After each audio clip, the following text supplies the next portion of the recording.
GBN today में आपका स्वागत है। मैं हूँ शाजिया। आज हम आ गए हैं ग्रेटर नोएडा अथॉरिटी। यहाँ पर पिछले 43 दिनों से जो है किसान जो है धरना प्रदर्शन कर रहे हैं, अथॉरिटी के आगे अपनी मांगों को रख रहे हैं, लेकिन अथॉरिटी की तरफ से अभी तक कोई जवाब नहीं आया है। और पिछले 43 दिन से जो धरना प्रदर्शन है वो यूँ ही चल रहा है। जैसे कि आपको पहले भी हमने अपनी वीडियोज़ में बताया था, अपनी खबरों में बताया था कि ये अनिश्चितकालीन धरना प्रदर्शन है।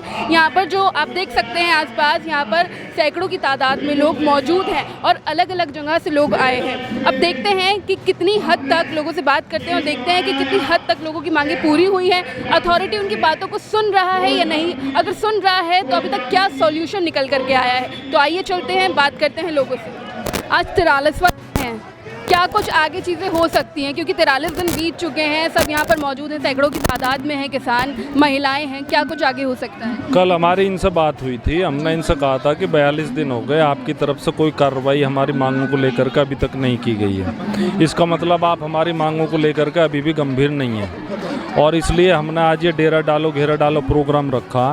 दोनों गेट हमने पक्के तौर पर बंद कर दिए हैं, शाम तक इनको बंद रखेंगे।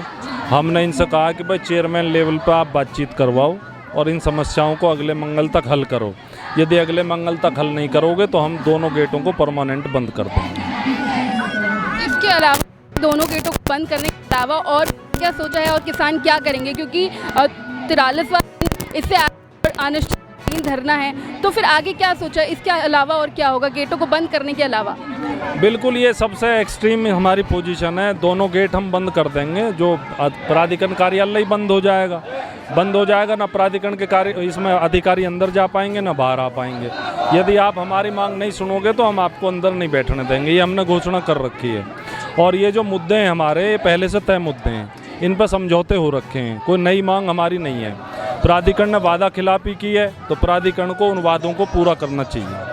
तो हमारा ये इसी तरह चलेगा। आज का हमारा ये है, 1 साल तक का हमने मन बना रखा और जब तक ये मांगें पूरी नहीं होंगी हम लगातार अपने आंदोलन को बढ़ाते रहेंगे।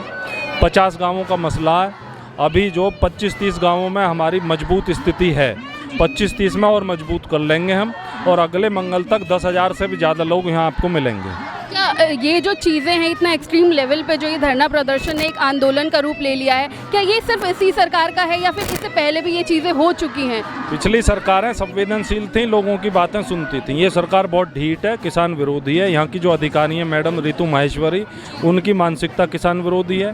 वो बिल्डर के पक्ष में हैं, पूंजीपति के पक्ष में हैं। उनको इस बात का एहसास होना चाहिए कि प्राधिकरण को जो ज़मीन दी है सारी की सारी, जितना भी यहाँ शहर बसा है वो किसानों की ज़मीन पे है और जो 10% हमारा प्लॉट है वो हमारी ज़मीन है। उसका मुआवजा भी हम इन्हें वापस करते हैं, डेवलपमेंट चार्ज भी इन्हें देते हैं, कोई इन पर वित्तीय भार भी नहीं है, तो इन्हें दे देना चाहिए वो।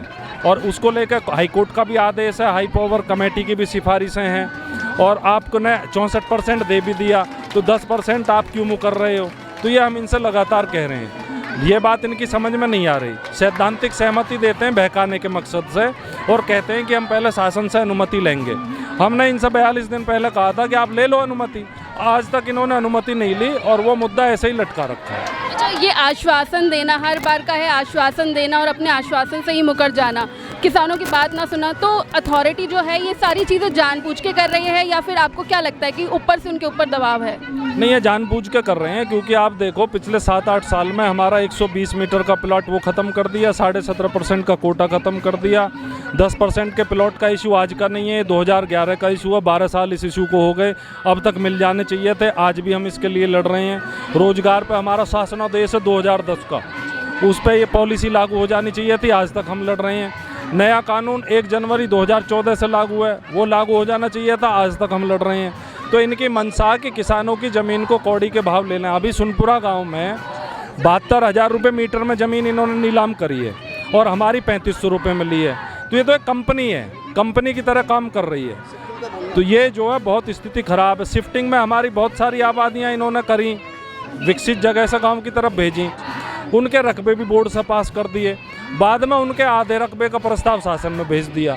तो इनका हमेशा धोखाधड़ी करना, वादा खिलाफी करना, किसानों के साथ छल करना, ये इनका रवैया।